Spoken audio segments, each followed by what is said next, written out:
Welcome to our channel. WWE Royal Rumble 2025 results, grades and analysis. Jey Uso, Charlotte Flair clinch WrestleMania 41 spots. The wildest night in professional wrestling delivered and sets up the road to WrestleMania. The most exciting night of the WWE calendar unfolded Saturday as the 38th installment of the Royal Rumble took place at Lucas Oil Stadium in Indianapolis. It marked the official kickoff for the road to WrestleMania 41, which culminates in April at Allegiant Stadium in Las Vegas.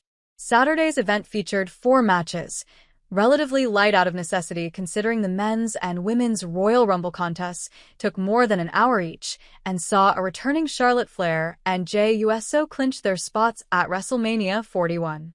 Aside from the titular Rumbles, the feud between Cody Rhodes and Kevin Owens came to a head with the American Nightmare retaining in an absolutely brutal ladder match.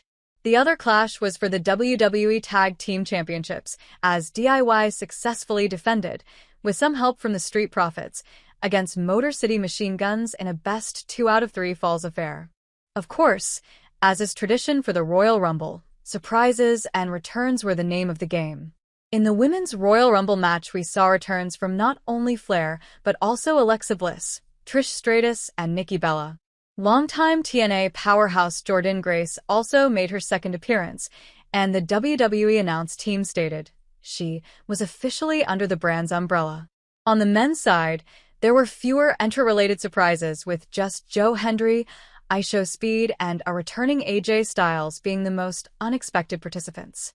That said, Uso winning the Royal Rumble was unequivocally the most surprising winner in recent WWE history, setting him up for a showdown with either Rhodes or World Heavyweight Champion Gunther in April.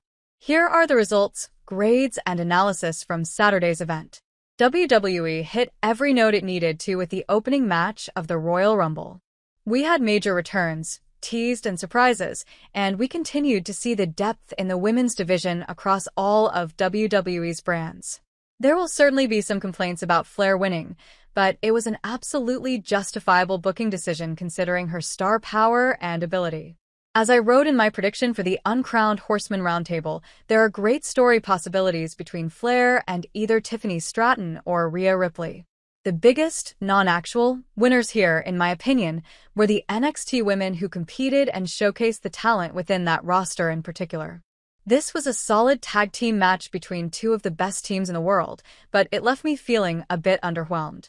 The action was fine, albeit a bit brief, and there were definitely creative and fun moments throughout. A more vicious, heel version of the Street Profits coming back into the picture adds a new wrinkle to SmackDown's already loaded tag team division. MCMG was protected here, which was important if they were going to lose. Ultimately, when these 4 are involved on a PLE, I want to walk away feeling something more than that was fine. Even though it was fairly obvious that Rhodes was going to leave Lucas Oil Stadium as champion, this match was probably the best on the card. There were multiple holy you-know-what moments of violence in this match, which really helped push a compelling story with Rhodes in particular. As we head toward WrestleMania 41, it's likely that we're going to see the weight of being undisputed WWE Champion Impact Rhodes, and that really kicked into high gear Saturday as we saw a violent version of the American Nightmare we haven't seen since his return to WWE in 2022. Will he turn heel before WrestleMania? Probably not, because he's a generational talent as a babyface, but for the first time in 3 years, the seeds have been planted.